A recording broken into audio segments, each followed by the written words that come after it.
Good morning from Vander Outdoors. Today we're going to take a look at fire starting in a very unusual manner. We're going to start our fire with our Percussion black powder, in this case pistol, but you could do it also with your rifle. So first off, we've got to go around and gather the fire materials that we need and create a tinder bundle, and we'll move on to actually starting the fire. Anytime you're starting a fire in any kind of primitive, with any kind of primitive techniques, you want to make sure you're working with good materials. Preparation is the key to success anytime you're doing any kind of primitive fire. And so to start with that, you need to find dry materials. We got a few things right here that look pretty dry. I can spot a little wasp nest right there in the grass. So the paper wasp, as long as it's not wet and damp, would be pretty good. So you can put the back of your hand to it, see if you feel any coldness to them at all. This feels pretty dry to me. So just gonna put it in my fire bag here and continue looking for more. Get some dry pine needles. And this stuff, after you have a flame, will catch real quick, but it won't take an ember real well. So we're going to take some of that as well so we can use it to kind of accelerate our fire once it's going. So you can see here we have a broken branch on this this tree here, and a lot of the underlying needles are super dry and they're dead. So we're going to take some more of these, add it to the fire kit. And you can see where a buck deer has rubbed his antlers on these couple little trees. Actually killed this little fir tree. And that's really dry stuff. So I'm gonna collect that for our fire.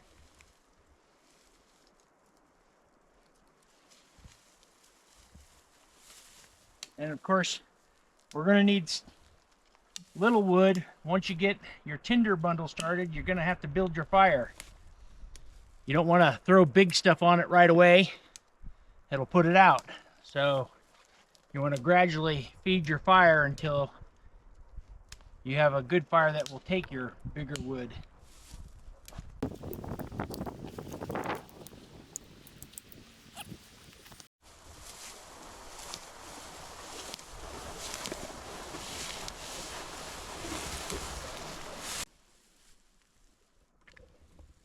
So today we're going to use an old-fashioned black powder percussion pistol to start our fire. And I got some cotton balls out of our first aid kit that we usually carry with us, and that's going to help us get this fire going. So now I'm going to prepare the black powder pistol. We want a little bit of powder. You don't want a full charge, but you do need enough to get a fire going. So we're going to put a little bit of powder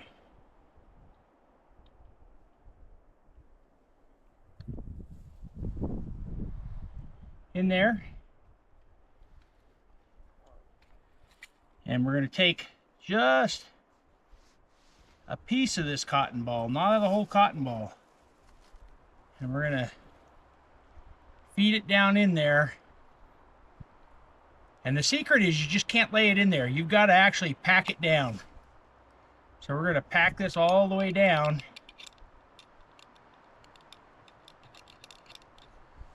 Like that. So, and then before we finish that, we need to make our little, like a bird's nest. We're going to take our tinder, kind of going to crush it up here.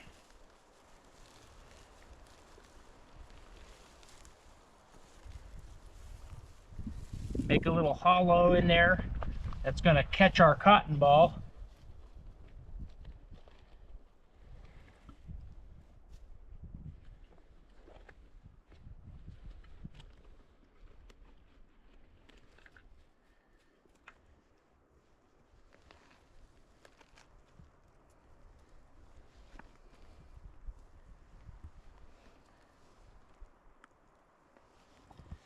All right.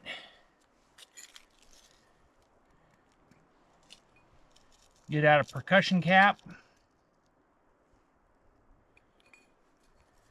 And we're going to set that aside.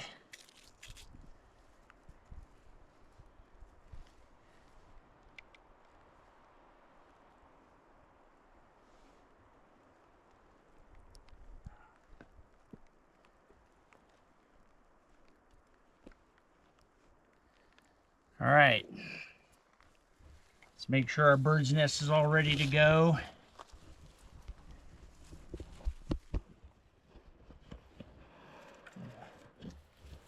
Put the backing in there.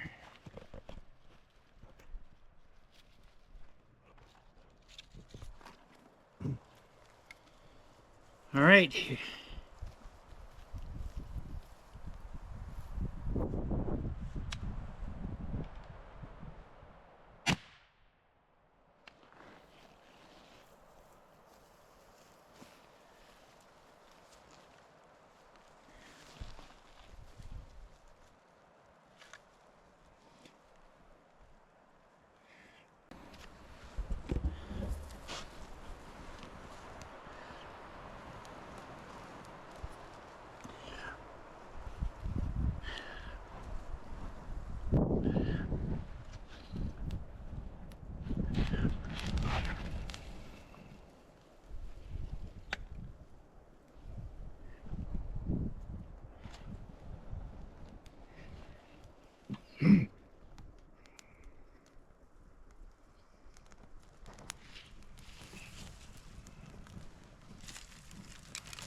All right, now we can get that little sticks going, allow us to add a little bit bigger wood.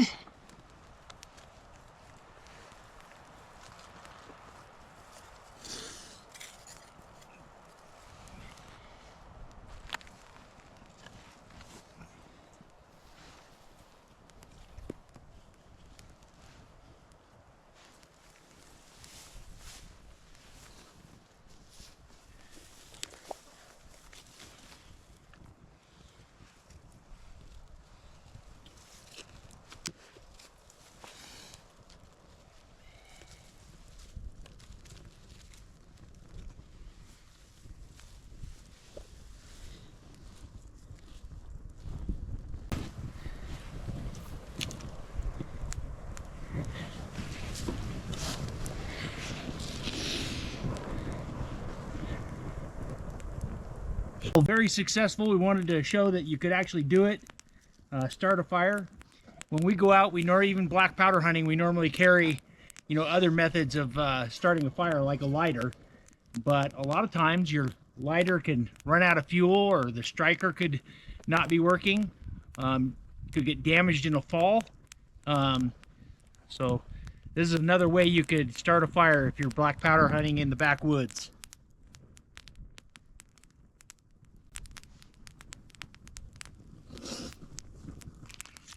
Of course, we did bring something to eat, so get that fire going a little bit, we'll have a treat.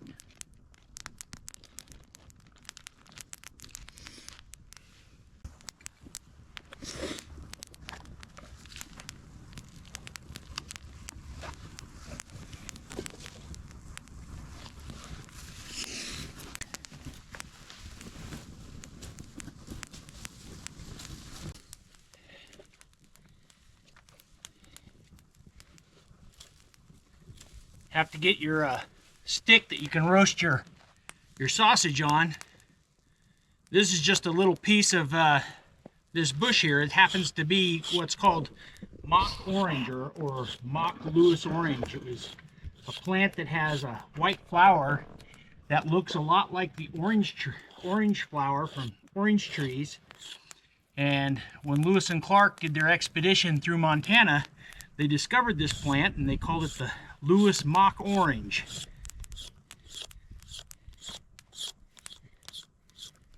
Just happened to be fortunate enough to have some growing right here.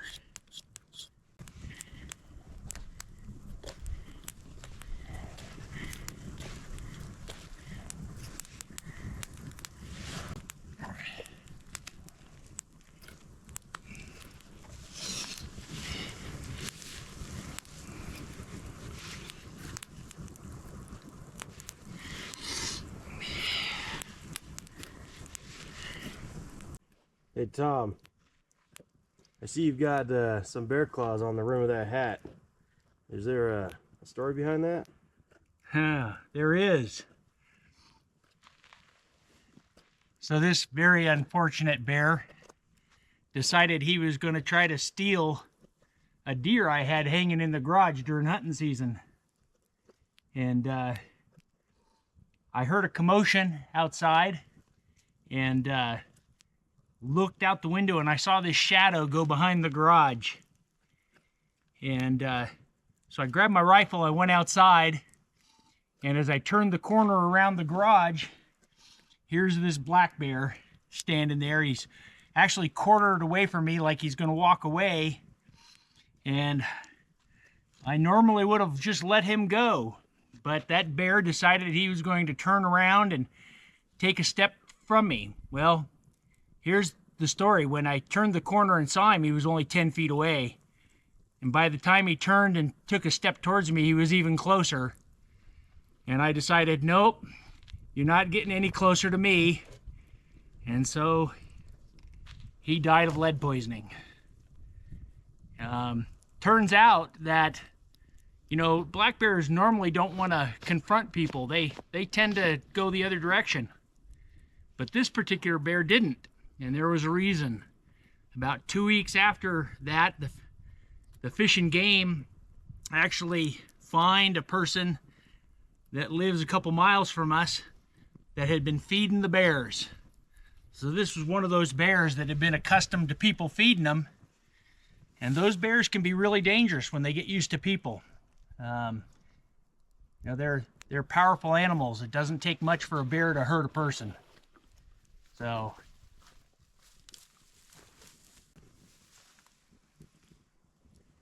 and as you can see, his claws adorned my hat.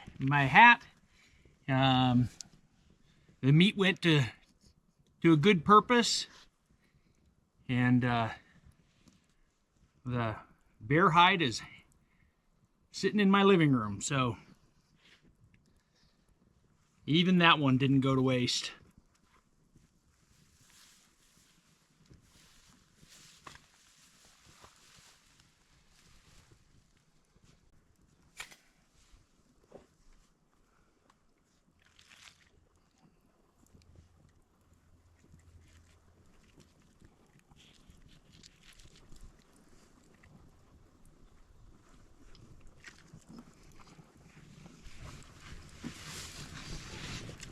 A little bit more cooking.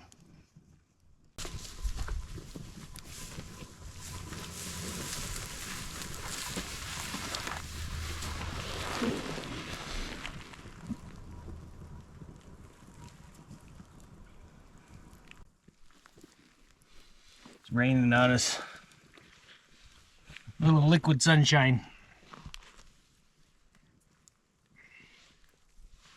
Raining here, but it looks like it's snowing up there. Yeah. A little higher elevation, snowing.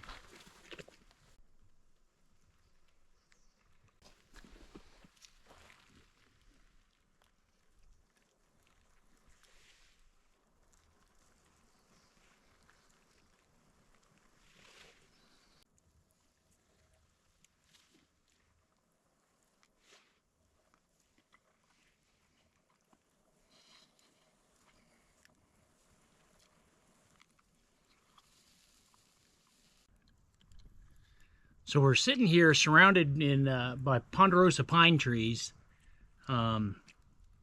typical, you know, western Montana forest.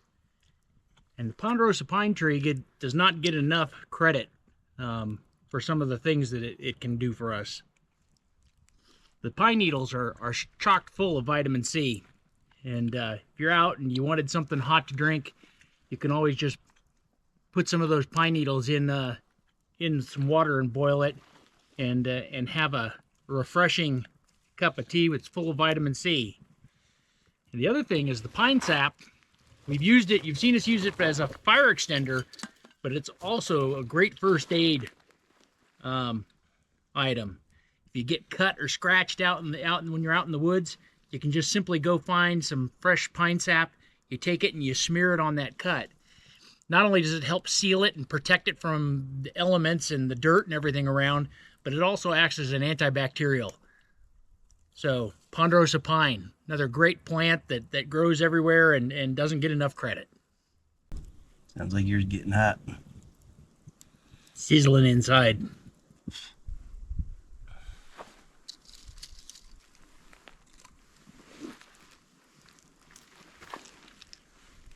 Yep.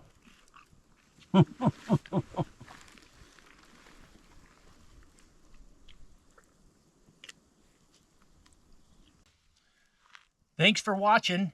If you want more of these, see more of these videos, come back and visit us at Vander Outdoors. Hit that subscribe button. We'd love to have you.